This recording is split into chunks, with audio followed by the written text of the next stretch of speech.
Well, to discuss more about what this prisoner swap means for peace talks between Ukraine and Russia, I'm joined now by global affairs analyst Michael Bociurkiw, former spokesperson of the Ukrainian mission for the Organisation for Security and Cooperation in Europe. Thank you very much for your time.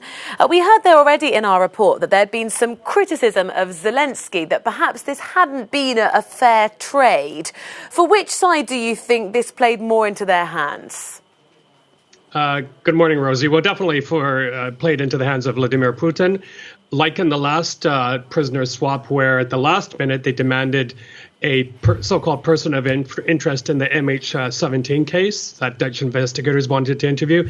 In this case, he also requested those 5 Berkut members to be handed over.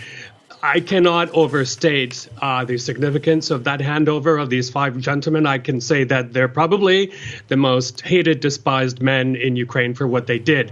And the other thing is, I think this was deliberately done by Putin to sow more disunity in Ukraine. Zelensky is going to come under a lot of criticism for that handover. And not only that, it does call into question the rule of law in Ukraine, because the constitution does ban the handover of Ukrainian nationals to a foreign government.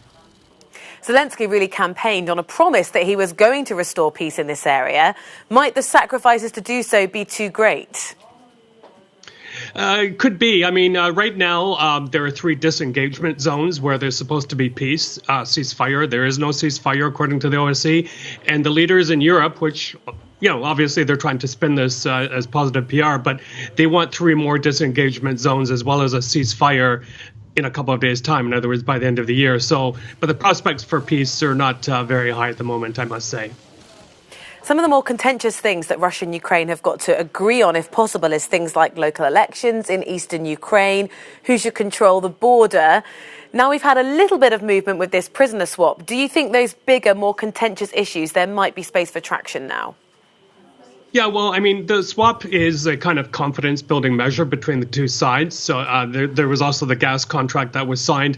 But the big thing the Ukrainians want is the disengagement, the ceasefire, and crucially, the return of the Russia-Ukraine border, which is now under rebel control.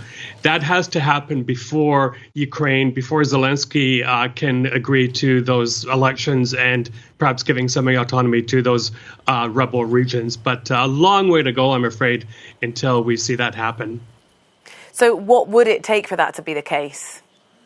Oh, at the end of the day, political will, as I've said for the longest time. The quickest way for this conflict to end, the biggest open wound in Europe, if you will, is for Vladimir Putin to pick up the phone, to call Donetsk and Luhansk and say, stop the fighting, come home.